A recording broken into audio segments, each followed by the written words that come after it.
चतुर्थ अंक प्रकोष्ठ विजया और अनंत देवी। अनंत देवी, क्या कहा? मैं आज ही पासा पलट सकती हूँ। जो झूला ऊपर उठ रहा है उसे एक ही झटके में पृथ्वी चूमने के लिए विवश कर सकती हूँ। क्यों? इतनी उत्तेजना क्यों है? सुनो भी तो, समझ जाओ। नहीं, स्पष्ट करो। भट्टार्क मेरा है तो उस राह से दूसरों को हटाना होगा। कौन छीन रहा है? एक पाप पंख में फंसी हुई निर्लज नारी। क्या उसका नाम भी बताना होगा? समझो, नहीं तो साम्राज्य का स्वप्न गला दबाकर भंग कर दिया जाएगा। अनंत हंसती हुई, मूर्ख रमणी, तेरा भट्टार्क केवल मेरे कार्य साधन का अस्त्र है और कुछ नहीं। वह पुरगुप्त के ऊंचे सिंहासन की सीढ़ी है, समझो। विद्या समझी, और तुम भी जान लो कि तुम्हारा नाश समीप है। अनंत, क्या तुम पुरगुप्त के साथ सिंहासन पर नहीं बैठना चाहती हो? क्यों? वह भी तो कुमारगुप्त का पुत्र है। हाँ, कुमारगुप्त का पुत्र है, परंतु वह तुम्हारे गर्भ से उत्पन्न है। तुम्हारी उत्पन्न हुई संतान, छी। अनंत, क्या कहा? समझ कर कहना। विजया, कहती हूँ और फिर कहूँगी। प्रलोभन से, धमकी से, भय से कोई भी मुझको भट्टार्क से नहीं वंचित कर सकता। प्रणय वंचिता स्त्रियां अपनी राह के रोड़े विघ्नों को दूर करने के लिए वज्र से भी दृढ़ होती हैं। हृदय को छीन लेने वाली स्त्री के प्रति हृत सर्वस्वा रमणी, पहाड़ी नदियों से भी भयानक, ज्वालामुखी के विस्फोट से भी विभत्स और प्रलय से की अनल शिखा से भी लहरदार होती है। मुझे तुम्हारा सिंहासन नहीं चाहिए। मुझे शूद्र पुरगुप्त के विलास जर्जर मन और यौवन में भी जीर्ण शरीर का अवलंब वांछनीय नहीं। कहे देती हूँ, हट जाओ, नहीं तो तुम्हारे समस्त कुमंत्रणाओं को एक फूंक में उड़ा दूंगी। अनंत, क्या इतना साहस? तुच्छ स्त्री, तू जानती है कि किसके साथ बात कर रही है? मैं वही हूँ जो अश्वमेघ पराक्रम कुमार गुप्त से बालों को सुगंधित करने के लिए गंध चूर्ण जलवाती थी, जिसकी एक तीखी कोर से गुप्त साम्राज्य डावाडोल हो रहा है। उससे तुम, एक सामान्य स्त्री, जा जा ले अपने भट्टार्क को। मुझे ऐसे कीट पतंगों की आवश्यकता नहीं। परंतु स्मरण रखना कि मैं हूँ अनंत देवी। तेरी कूटनीति के कंकित कानन की दावाग्नि, तेरे गर्व शैलंग का वज्र, मैं वह आग लगाऊंगी जो प्रलय के समुद्र से भी न बुझेगी। जाती है विद्या। मैं कहीं की न रही। इधर भयानक पिशाचों की लीला भूमि, उधर गंभीर समुद्र।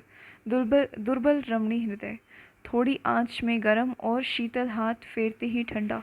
क्रोध से अपने आत्मीय जनों का विष उगल देना। जिनको क्षमा की आवश्यकता है, जिन्हें स्नेह के पुरस्कार की वांछा है, उनके भूल पर कठोर तिरस्कार, और जो पराये हैं उनके साथ दौड़ती हुई सहानुभूति। यह मन का विष, यह बदलने वाला हृदय का शूद्रता है। ओह, जब हम अनजान लोगों की भूल और दुख को क्षमा या सहानुभूति प्रकट करते हैं, तो भूल जाते हैं यहाँ मेरा स्वार्थ नहीं है। क्षमा और उदारता वही सच्ची है जहाँ स्वार्थ की भी बलि हो। अपना अतुल्य धन और हृदय दूसरों के हाथ में देकर चलूं। कहाँ, किधर? उन्मत्त भाव से प्रस्थान करना चाहती है। प्रच्युत नायक का प्रवेश। नायक, शांत हो। विजया, कौन? एक सैनिक। दूर हो, मुझे सैनिकों से घृणा है। क्यों सुंदरी? विजया, क्रूर, केवल अपने झूठे मान के लिए, बनावटी बड़प्पन के लिए, अपना दम दिखलाने के लिए।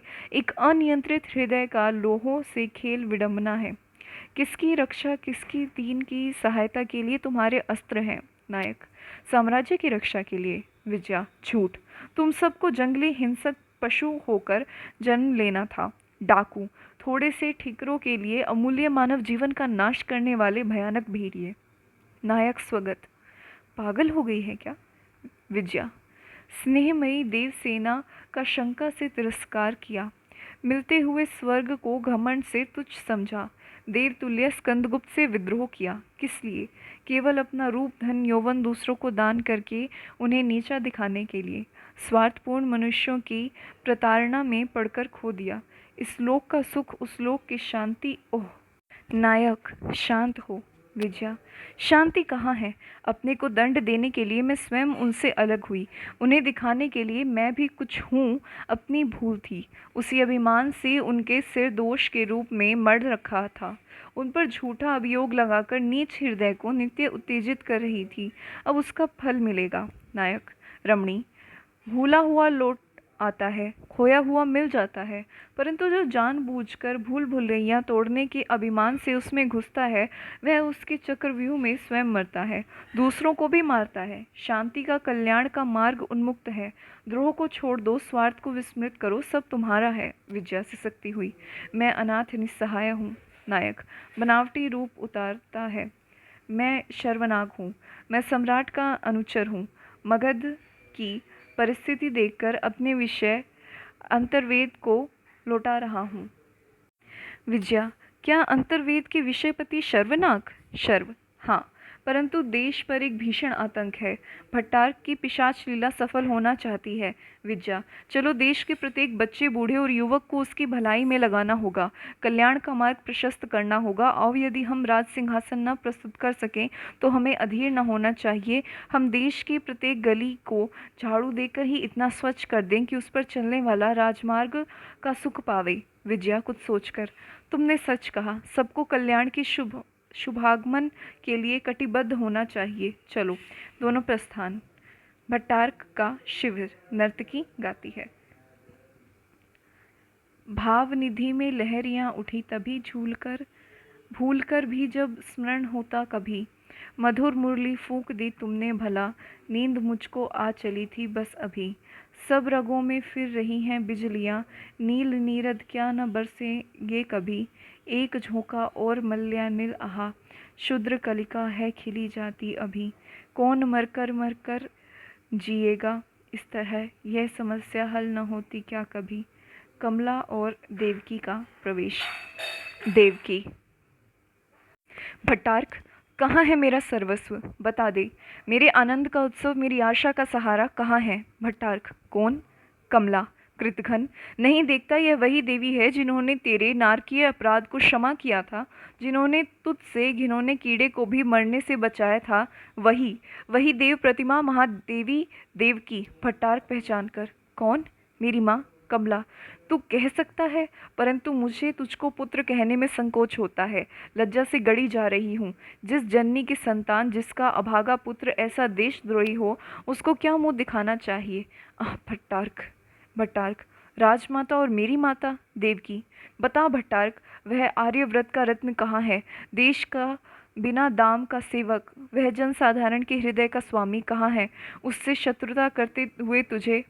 कमला। बोल दे भट्टारक। भट्टारक। क्या कहूँ?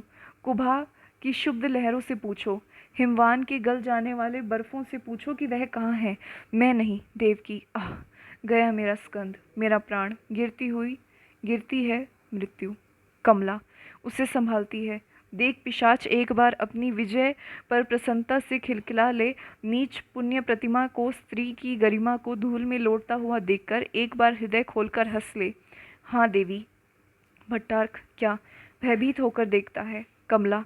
इस यंत्रणा और प्रताड़ना से भरे हुए संसार की पिशाच भूमि को छोड़कर अक्षय लोक को गई, और तू जीता रहा सुखी घरों में आग लगाने, हाहाकार मचाने और देश को अनाथ बनाकर उसकी दुर्दशा कराने के लिए।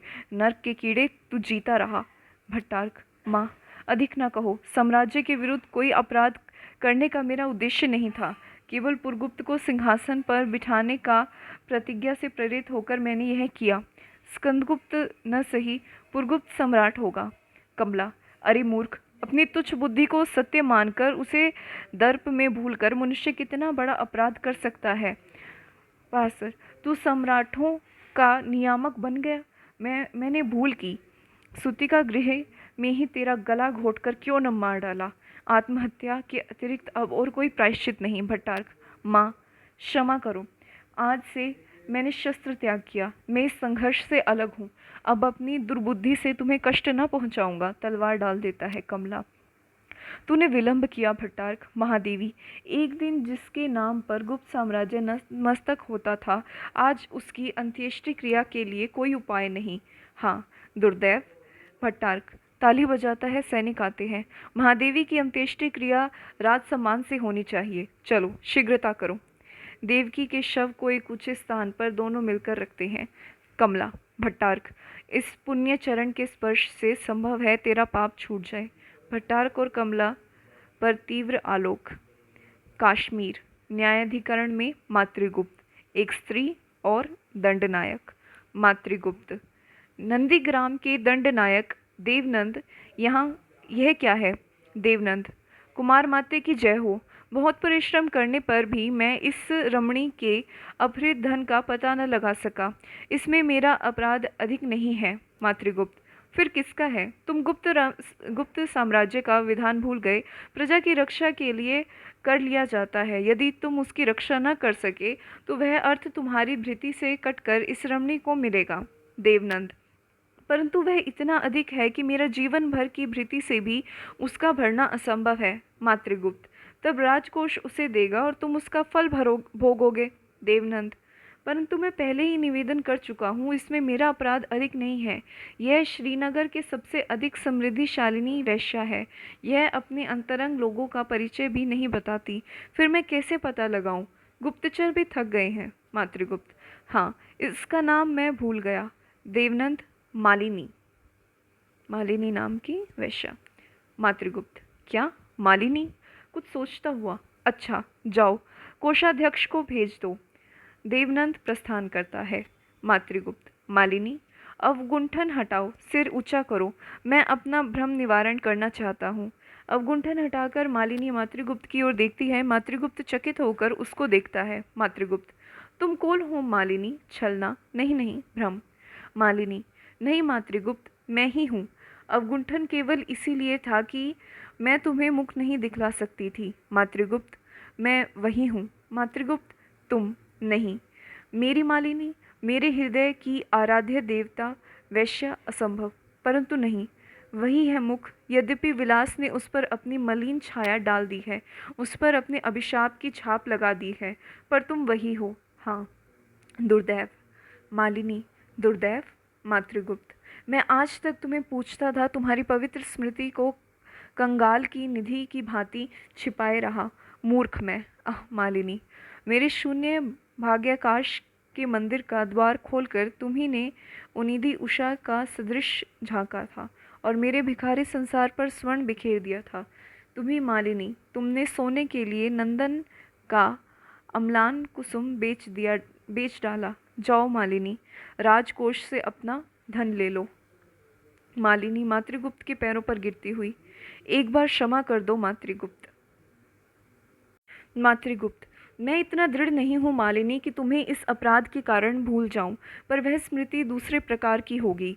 उसमें ज्वाला ना होगी, धुआं उठेगा और तुम्हारी मूर्ति धुंधली होकर सामने आवेगी। जाओ। मालिनी का प्रस्थान, चर का प्रवेश। चर। कुमार माते की जय हो। मातृगुप्त। क्या समाचार है? सम्राट का पता लगा? चर। नहीं, पंचनद हूणों के अधिकार में हैं और वे कश्मीर पर भी आक्रमण किया चाहते हैं। मातृगुप्त। जाओ। चर का प्रस्थान। मातृ। तो सब गया। मेरी कल्पना के सुंदर स्वप्ना का प्रभात हो रहा है। नाचती हुई निहार कर्णिकाओं पर तीखी किरणों के भाले। ओह, सोचा था कि देवता जागेंगे। एक बार आर्यव्रत में गौरव का सूर्य चमकेगा और पुण्य कर्मों से समस्त पाप पंक धो जाएंगे। हिमालय से निकली हुई सप्त सिंधु और गंगा यमुना की घाटियाँ किसी आर्य सदगृहस्थ के स्वच्छ और पवित्र आंगन सी भूखी जाति के निर्वासित प्राणियों के अन्नदान देकर संतुष्ट करेगी और आर्य जाति अपने दृढ़ सबल हाथों में शस्त्र ग्रहण करके पुण्य का पुरस्कार और पाप का तिरस्कार करती हुई अचल हिमालय की भांति ऊंचा किए विश्व को सदाचरण के लिए सावधान करती रहेगी। आलस्य सिंधु में शेष पर्यशायी सुप्तिष्णात जागेंगे। सिंधु में हलचल होगी, रत्नाकार में रत्न राजियां आर्यव्रत की वेला भूमि पर निछावर होंगी। उद्बोधन के गीत गाएंगे, हृदय में उद्गार सुनाएं, परंतु पासा पलट कर भी न पलटा। प्रवीर उदार हृदय स्कंदगुप्त कहाँ है? तब कश्मीर तुझसे विदा। प्रस्थान। अगला दृश्य, नगर प्रांत में पथ, धातुसेन और प्रख्यात कीर्ति। प्रख्यात। प्रिय व्यस्क, आज तुम्हें आए 3 दिन हुए। क्या सिंहल का राज्य तुम्हें भारत पर्यटन के सामने तुच्छ प्रतीत होता है? धातुसेन। भारत समग्र विश्व का है और संपूर्ण वसुंधरा इसके प्रेम पाश में आबद्ध है। अनादिकाल से ज्ञान की, मानवता की ज्योति की विकीर्ण कर रहा है। वसुंधरा का हृदय भारत के मूर्ख को प्यारा नहीं। तुम देखते नहीं कि विश्व का सबसे ऊंचा श्रृंग इसके सिरहाने और सबसे गंभीर और विशाल समुद्र इसके चरणों के नीचे है। एक से एक सुंदर दृश्य प्रकृति ने अपने इस घर में चित्रित कर रखा है। भारत में कल्याण के लिए मेरा सर्वस्व अर्पित है, किंतु देखता हूँ बौद्ध जनता और संघ भी साम्राज्य के विरुद्ध है। महाबोधि विहार के संघ महास्थविर ने निर्वाण लाभ किया है, उस पद के उपयुक्त भारत भर में केवल प्रख्यात कीर्ति है। तुमसे संघ की मलिनता बहुत कुछ धुल जाएगी। प्रख्यात राजमित्र, मुझे क्षमा कीजिए, मैं धर्म लाभ करने के लिए भिक्षु हुआ हूँ, महास्थविर बनाने के लिए नहीं। धातुसेन मित्र, मैं मातृगुप्त से मिलना चाहता हूँ। प्रख्यात, वह तो विरक्त होकर घूम रहा है। धातुसेन, तुमको मेरे साथ कश्मीर चलना होगा, पर अभी तो कुछ दिन ठहरोगे। जहाँ तक संभव हो शीघ्र चलो। भिक्षु प्रवेश। भिक्षु, आचार्य महा अनर्थ। प्रख्यात, क्या है, कुछ कहो भी। भिक्षु, विहार के समीप जो चतुष्पथ का चैत्य है, वहाँ कुछ ब्राह्मण बलि किया चाहते हैं। इधर भिक्षु और बौद्ध जनता उत्तेजित है। धातु, चलो हम लोग भी चलें, उन उत्तेजित लोगों को शांत करने का प्रयत्न करें। सब जाते हैं। अगला दृश्य, विहार के समीप चतुष्पद एक और ब्राह्मण लोग बलि का उपकरण लिए, दूसरे ओर भिक्षु और बौद्ध जनता उत्तेजित। दंडनायक का प्रवेश। दंडनायक, नागरिकगण, यह समय अंतर्विरोधों का नहीं है। देखते नहीं हो कि साम्राज्य बिना कर्णधार का पोत होकर डगमगा रहा है और तुम लोग क्षुद्र बातों के लिए परस्पर झगड़ते हो। ब्राह्मण, इन्हीं बोधों ने गुप्त शत्रु का काम किया है। कई बार के विताड़ित हूण इन्हीं लोगों की सहायता से पुनः आए हैं। इन गुप्त शत्रुओं की कृतघ्नता का उचित दंड मिलना चाहिए। श्रवण, ठीक है। गंगा, यमुना और सरयू के तट पर गड़े हुए यज्ञ यूप सिद्धर्मियों की छाती में ठुकी हुई कीलों की तरह अब भी खटकते हैं। हम लोग निस्सहाय थे, क्या करते। विधर्मी विदेशी की शरण में भी यदि प्राण बच जाएं और धर्म की रक्षा हो, राष्ट्र और समाज मनुष्य के द्वारा बनते हैं। उन्हीं के सुख के लिए जिस राष्ट्र और समाज से हमारी सुख शांति में बाधा पड़ती है, उसका हमें तिरस्कार करना ही होगा। इन संस्थाओं का उद्देश्य है मानवों की सेवा। यदि वे हमी से अवैध सेवा लेना चाहें और हमारे कष्टों को न हटावें, तो हम अपनी सीमा के बाहर जाना ही पड़ेगा। ब्राह्मण, ब्राह्मणों को इतनी हीन अवस्था में बहुत दिनों तक विश्व नियंता नहीं देख सकती। जो जाति विश्व के मस्तिष्क का शासन करने का अधिकार लिए उत्पन्न हुई, वह कभी चरणों के नीचे न बैठेगी। आज यहाँ बलि होगी, हमारे धर्माचरण में स्वयं विधाता भी बाधा नहीं डाल सकेगा। हमारे धर्माचरण में स्वयं विधाता भी बाधा नहीं डाल सकता। श्रवण, निरी प्राणियों के वध में कौन सा धर्म है। ब्राह्मण, तुम्हारी इस हिंसा नीति और अहंकार मूलक आत्मवाद का खंडन तथागत ने किया था। उस समय तुम्हारा ज्ञान गौरव कहाँ था। क्यों नतमस्तक होकर समग्र जम्बूद्वीप ने उस ज्ञान रणभूमि के प्रधान मल के समक्ष हार स्वीकार की। तुम हमारे धर्म पर अत्याचार किया चाहते हो, यह नहीं हो सकेगा। इन पशुओं के बदले हमारी बलि होगी। रक्त पिपासु दुर्दांत ब्राह्मण देव, तुम्हारी पिपासा हम अपने रुधिर से शांत करेंगे। धातुसेन प्रवेश करके, अहंकार मूलक आत्मवाद का खंडन करके गौतम ने विश्वात्मावाद को नष्ट नहीं किया। यदि वैसा करते तो इतनी करुणा की क्या आवश्यकता थी। उपनिषदों के नेति नेति से ही गौतम का अनात्मवाद पूर्ण है। यह प्राचीन महर्षियों का कथित सिद्धांत मध्यम प्रतिपदा के नाम से संसार में प्रचारित हुआ। व्यक्ति रूप में आत्मा के सदृश कुछ नहीं है, वह एक सुधार था, उसके लिए रक्तपात क्यों। दंडनायक, देखो, यदि ये हठी लोग कुछ तुम्हारे समझाने से मान जाए, अन्यथा यहाँ बलि न होने दूंगा। ब्राह्मण, क्यों न होने दोगे। अधार्मिक शासक, क्यों न होने दोगे। आज गुप्त कुचक्रों से गुप्त साम्राज्य शिथिल है। कोई क्षत्रिय राजा नहीं जो ब्राह्मण के धर्म की रक्षा कर सके, जो धर्माचरण के लिए अपने राजकुमारों को तपस्वियों की रक्षा में नियुक्त करे। आह धर्मदेव, तुम कहाँ हो। धातुसेन, सप्त सिंधु प्रदेश नशंस हूणों से पदाक्रांत है, जाति भीत और त्रस्त है, और उसका धर्म असहाय अवस्था में पैरों से कुचला जा रहा है। क्षत्रिय राजा, धर्म का पालन कराने वाले राजा पृथ्वी पर क्यों नहीं रह गया। आपने इसे विचारा है। क्यों ब्राह्मण टुकड़ों के लिए अन्य लोगों की उपजीविका छीन रहे हैं। क्यों एक वर्ण के लोग दूसरों की अर्थकरी वृत्तियां ग्रहण करने लगे हैं। लोभ ने तुम्हारे धर्म का व्यवसाय चला दिया है। दक्षिणाओं की योग्यता से स्वर्ग, पुत्र, धन, यश, विजय और मोक्ष तुम बेचने लगे। कामना से अंधी जनता से विलासी समुदाय के ढोंग के लिए तुम्हारा धर्म आवरण हो गया है। जिस धर्म के आचरण के लिए पुष्कल स्वर्ण चाहिए, वह धर्म जनसाधारण की संपत्ति नहीं। धर्म वृक्ष के चारों ओर स्वर्ण के कांटेदार जाल फैलाए गए हैं और व्यवसाय की ज्वाला से वह दधक हो रहा है। जिन धनवानों के लिए तुम धर्म को सुरक्षित रखा, उन्होंने समझा कि धन से खरीदा जा सकता है, इसलिए धनोपार्जन मुख्य हुआ और धर्म गौण। जो पारस्य देश की मूल्यवान मदिरा रात को पी सकता है, वह धार्मिक बने रहने के लिए प्रभात में एक गो निष्क्रिय भी कर सकता है। धर्म को बचाने के लिए तुम्हें राजशक्ति की आवश्यकता हुई। धर्म इतना निर्बल है कि वह पाशव बल के द्वारा सुरक्षित होगा। ब्राह्मण, तुम कौन हो? मूर्ख उपदेशक, हट जाओ। तुम नास्तिक प्रच्छन्न बोध, तुम्हारा अधिकार क्या है कि हमारे धर्म की व्याख्या करो? धातुसेन, ब्राह्मण क्यों महान हैं? इसलिए कि वे त्याग और क्षमा की मूर्ति हैं। इसी के बल पर बड़े बड़े सम्राट उनके आश्रमों के निकट निशस्त्र होकर जाते थे और वे तपस्वी ऋत और अमृत वृत्ति से जीवन निर्वाह करते हुए सायं प्रातः अग्निशाला में भगवान से प्रार्थना करते थे। सर्वेपि सुखिनः सन्तु, सर्वे सन्तु निरामय, सर्वे भद्राणि पश्यन्तु, मां कश्चित् दुःखमाप्नुयात्। आप लोग उन्हीं ब्राह्मणों के संतान हो जिन्होंने अनेक यज्ञों को एक बार ही बंद कर दिया था। उनका धर्म समस्यानुकूल प्रत्येक परिवर्तन को स्वीकार करता है, क्योंकि मानव बुद्धि ज्ञान का जो वेदों के द्वारा हमें मिला है प्रसार करेगी, उसके विकास के साथ बढ़ेगी, और यही धर्म की श्रेष्ठता है। प्रख्यात कीर्ति, धर्म के अंधभक्तों, मनुष्य अपूर्ण है, इसीलिए सत्य का विकास जो उसके द्वारा होता है अपूर्ण होता है। यही विकास का रहस्य है। यदि ऐसा न हो तो ज्ञान की वृद्धि असंभव हो जाएगी। प्रत्येक प्रचारक को कुछ न कुछ प्राचीन असत्य परंपराओं का आश्रय इसलिए ग्रहण करना पड़ता है। सभी धर्म समय और देश की स्थिति के अनुसार विवृत हो रहे हैं और होंगे। हम लोगों की हठ धर्मी से उन आगंतुक क्रमिक पूर्णता प्राप्त करने वाले ज्ञानों से मुंह न फेरना चाहिए। हम लोग एक ही मूल धर्म की दो शाखाएं हैं। आओ हम दोनों अपने उदार विचार के फूलों से दुग्धदग्ध मानवों का कठोर पथ कोमल करें।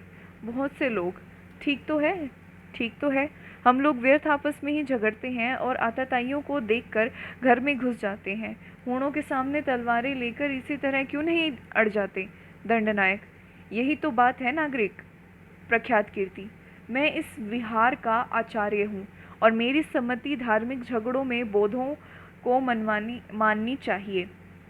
मैं जानता हूँ कि भगवान ने प्राणी मात्र को बराबर बनाया है और जीव रक्षा इसीलिए धर्म है, किंतु जब तुम लोग स्वयं इसके लिए युद्ध करोगे तो हत्या की संख्या बढ़ेगी ही। अतः यदि तुम में कोई सच्चा धार्मिक हो तो वह आगे आवे और ब्राह्मणों से पूछे कि आप मेरी बलि देकर इतने जीवों को छोड़ सकते हैं, क्योंकि इन पशुओं से मनुष्य का मूल्य ब्राह्मणों की दृष्टि में विशेष होगा। आइए, कौन आता है? किसे बोधिसत्व होने की इच्छा है? बोधों में से कोई नहीं हिलता। प्रख्यात हंसकर, यही आपका धर्मोन्माद था। एक युद्ध करने वाली मनोवृत्ति की प्रेरणा से उत्तेजित होकर अधर्म करना और धर्माचरण से दुदुम्बी बजाना, यही आपकी करुणा की सीमा है। जाइए, घर लौट जाइए। ब्राह्मण से, आओ रिक्त पिपासु धार्मिक, लो मेरा उपहार देकर अपने देवता को संतुष्ट करो। सिर झुका लेता है। ब्राह्मण तलवार फेंककर, धन्य हो महाश्रमण, मैं नहीं जानता था कि तुम्हारे ऐसे धार्मिक भी इसी संग में हैं। मैं बलि नहीं करूँगा। जनता में जय जयकार, सब धीरे धीरे जाते हैं। अगला दृश्य, पथ में विजया और मातृगुप्त। विजया, नहीं कविवर, ऐसा नहीं। मातृगुप्त, कौन? विजया, आश्चर्य और शोक का समय नहीं। सुकवि शिरोमणि, गा चुके मिलन संगीत, गा चुके कोमल कल्पनाओं के लचीले गान, रो चुके प्रेम के पचड़े। एक बार वह उद्बोधन गीत गा दो कि भारतीय अपनी नश्वरता पर विश्वास करके अमर भारत की सेवा के लिए सनद्ध हो जाएं। मातृगुप्त, देवी, तुम देवी? हाँ मातृगुप्त, एक प्राण बचाने के लिए जिसने तुम्हारे हाथ में काश्मीर मंडल दे दिया था, आज तुम उसी सम्राट को खोजते हो। एक नहीं, ऐसे सहस्त्र स्कंदगुप्त, ऐसे सहस्त्र देवतुल्य उदार युवक इस जन्मभूमि पर उत्सर्ग हो जाएंगे। सुना दो वह संगीत जिससे पहाड़ हिल जाएं और समुद्र कांप कर रह जाए। अंगड़ाइयाँ लेकर मुचकुंद की मोहानिंद्रा से भारतवासी जग पड़े। हम तुम गली गली कोने कोने प्रयत्न करे, पैर पड़े लोगों को जगावे। मातृगुप्त, वीर बाले तुम धन्य हो, आज से मैं यही करूँगा। देखकर, वह लो चक्रपालित आ रहा है। चक्रपालित का प्रवेश। चक्र, लक्ष्मी की लीला, कमल के पत्तों पर जल बिंदु, आकाश में मेघ समारोह, अरे इनसे भी शुद्र निहार कणिकाओं की प्रभात लीला। मनुष्य की अष्टलिपि वैसी ही है जैसी अग्नि रेखाओं से कृष्ण मेघ में बिजली की वर्णमाला, एक क्षण में प्रज्वलित दूसरे क्षण में विलीन होने वाली। भविष्यत का अनुचर तुच्छ मनुष्य केवल अतीत का स्वामी है। मातृगुप्त, बंधु चक्रपालित? कौन? मातृगुप्त, भीम सहसा प्रवेश करके, कहाँ है मेरा भाई, मेरे हृदय का बल, भुजाओं का तेज, वसुंधरा का श्रृंगार, वीरता का वर्णीय बंधु, मालव मुकुट आर्य बंधु वर्मा। प्रख्यात कीर्ति और श्रवण का प्रवेश। प्रख्यात, सब पागल, लुट गए से, अनाथ और आश्रयहीन यही तो हैं। आर्य राष्ट्र के कुचले हुए अंकुर, भग्न साम्राज्य पोत के टूटे हुए पटरे और पतवार, ऐसे वीर हृदय, ऐसे उदार। मातृगुप्त, तुम कौन हो? प्रख्यात, संभवतः तुम ही मातृगुप्त हो। मातृगुप्त शंका से देखता है, क्यों अहेरी कुत्तों के समान सूंघते हुए यहाँ भी? परंतु तुम? प्रख्यात, संदेह मत करो मातृगुप्त, शैशव सहचर कुमार धातुसेन की आज्ञा से मैं तुम लोगों को खोज रहा हूँ। यह लो प्रमाण पत्र। मतलब धातुसेन जो इसका मित्र था, जिसके कहने पे ये, जो प्रख्यात कीर्ति के कहने पे और उससे थोड़ा प्रेरित होकर भारत आया था भ्रमण करने के लिए, और ये सिंहल का राजकुमार था। तो इसने सबको खोजने के लिए उसकी प्रख्यात कीर्ति की सहायता मांगी। तो प्रख्यात कीर्ति ने सबके लिए इकट्ठा देख के और फिर उसने ये कहा कि ये लो प्रमाण पत्र। मातृगुप्त पढ़कर, धन्य सिंहल के युवराज श्रमण,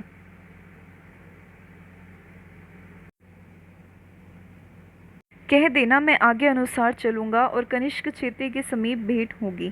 प्रख्यात कीर्ति, कल्याण हो जाता है विजया।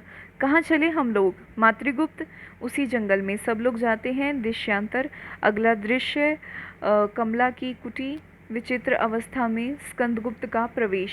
स्कंद, बोधों का निर्वाण, योगियों की समाधि और पागलों की सी संपूर्ण विस्मृति मुझे एक साथ चाहिए।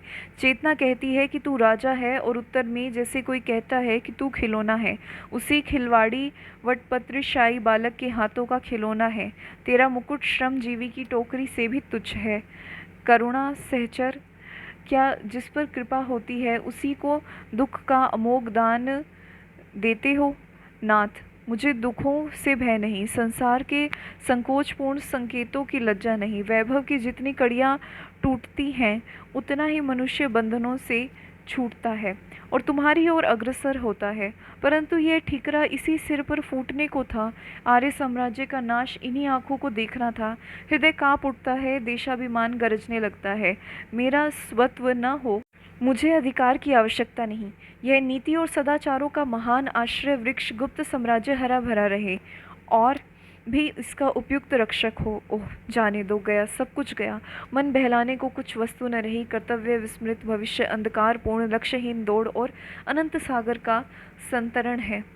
बजा दो वेणु मनमोहन, बजा दो, हमारे सुप्त जीवन को जगा दो। विमल स्वर तंत्र की बस मंत्र फूको, हम सब भीति बंधन से छुड़ा दो। सहारा उन उंगलियों का मिलने, हाँ रसीले राग के मन को मिला दो। तुम ही सत हो, इसी की चेतना हो, इसी आनंदमय जीवन बना दो। प्रार्थना में झुकता है उन्मुक्त भाव में शर्वनाग का प्रवेश। शर्व, छीन लिया, गोद से छीन लिया। सोने के लोभ से मेरे लालों को शूल पर के मांस की तरह सेकने लगे, जिन पर विश्व भर का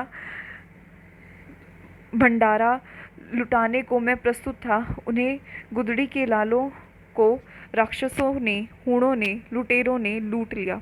किसने आहों को सुना? भगवान ने नहीं, उस निष्ठुर ने नहीं सुना। देखते हुए भी न देखा। आते थे कभी एक पुकार पर, दौड़ते थे कभी आधी आह पर, अवतार लेते थे कभी आर्यों की दुर्दशा से दुखी होकर। अब नहीं, देश में हरे कानन चिता बन रहे हैं। धधकती हुई नाश की प्रचंड ज्वाला दिग्दाह कर रही है। अपनी ज्वालामुखियों को बर्फ की मोटी चादर से छिपाए हिमालय मौन है, पिघलकर क्यों नहीं समुद्र से जा मिलता। अरे जड़मूक बधिर प्रकृति के टीले, उन्मुक्त भाव से प्रस्थान। स्कंद कौन है? यह शर्वनाक है क्या? क्या अंतर्वेद भी हूणों को पदाक्रांत हुआ? अरे आर्यव्रत के दुर्दैव बिजली के अक्षरों से क्या भविष्यत लिख रहा है भगवान? यह अर्धोन्मत्त श्रव आर्य साम्राज्य की हत्या का कैसा भयानक दृश्य है। कितना विभत्स।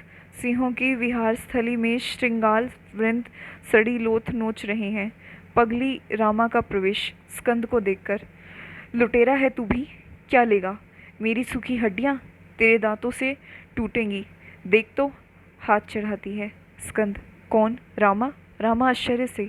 मैं रामा हूँ, हाँ, जिसकी संतान को हूणों ने पीस डाला। ठहर कर। मेरी संतान इन अभागों की सी वे नहीं थी। वे तो तलवार की वरिक धार पर पैर फैलाकर सोना जानती थी। धधकती हुई ज्वाला में हंसते हुए कूद पड़ती थी। तुम? देखती हुई। लुटेरे भी नहीं हो, कायर भी नहीं, अकर्मण्य बातों में भुलाने वाली तुम कौन हो? देखा था एक दिन, वही तो है जिसे अपनी प्रचंड हुंकार से दस्युओं को कांप दिया था, ठोकर मारकर सोई हुई अकर्मण्य जनता को जगा दिया था, जिसके नाम से रोए खड़े हो जाते थे, भुजाएं फड़कने लगती थी। वही स्कंद रमणियों का रक्षक, बालकों का विश्वास, वृक्षों का आश्रय, वृद्धों का आश्रय और आर्यव्रत की छत्र छाया। नहीं, भ्रम हुआ है। तुम निष्प्रभ निस्तेज, उसी के मलिन चित्र से तुम कौन हो? प्रस्थान। स्कंद बैठकर। मैं वही स्कंद हूँ, अकेला, निस्सहाय। कमला कुटी खोलकर बाहर निकलती है। कमला कौन कहता है कि तुम अकेले हो? समग्र संसार तुम्हारे साथ है। स्वानुभूति को जागृत करो। यदि भविष्य से डरते हो तो तुम्हारा पतन ही समीप है। तुम उस अनिवार्य स्रोत से लड़ जाओ। तुम प्रचंड और विश्वासपूर्ण पदाघात से विंध्य के समान कोई शैल उठ खड़ा होगा जो उस विघ्न स्रोत को लौटा देगा। राम और कृष्ण के समान क्या तुम भी अवतार नहीं हो सकते? समझ लो, जो अपने कर्मों को ईश्वर का कर्म समझकर करता है वही ईश्वर का अवतार है। उठो स्कंद, आसुरी वृत्तियों का नाश करो, सोने वालों को जगाओ और रोने वालों को हंसाओ। आर्यव्रत तुम्हारे साथ होगा और उस आर्य पताका के नीचे समग्र विश्व होगा। वीर। स्कंद कौन तुम? भट्टार की जननी। नेपथ्य से क्रंदन बचाओ बचाओ का शब्द। स्कंद कौन? देवसेना का सा शब्द। मेरा खड़ग कहाँ है? जाता है। देवसेना का पीछा करते हुए हूण का प्रवेश। देवसेना। भीम भाई, मुझे इस अत्याचारी से बचाओ। कहाँ गए? हूण। कौन तुम्हें बचाता है? पकड़ना चाहता है। देवसेना छुरी निकालकर हाथ में त्याग किया चाहती है। पर्णदत्त सहसा एक ओर से आकर एक हाथ से हूण का गर्दन, दूसरे हाथ से देवसेना की छुरी पकड़ता है। हूण। क्षमा हो। पर्णदत्त अत्याचारी, जा, तुझे छोड़ देता हूँ। आ बेटी, हम लोग चले महादेवी की समाधि पर। कमला कहाँ? वही कनिष्क के स्तूप के पास। देवसेना हाँ। कौन? कमला देवी। कमला वही अभागिनी। देवसेना अच्छा, जाती हूँ, फिर मिलूंगी। पर्णदत्त के साथ देवसेना का प्रस्थान। स्कंद का प्रवेश। स्कंद कोई नहीं मिला। कहाँ से वह पुकार आई थी? मेरा हृदय व्याकुल हो उठा। सच्चे मित्र बंधु वर्मा की धरोहर। ओह कमला, वह सुरक्षित है, घबराइए नहीं। कनिष्क के स्तूप के पास आपकी माता की समाधि है, वहीं पहुंचा दी गई है। स्कंद माँ, मेरी जननी तू भी न रही। हाँ। मूर्छित होता है। कमला उससे कुटी में उठा ले जाती है। पटाक्षेप।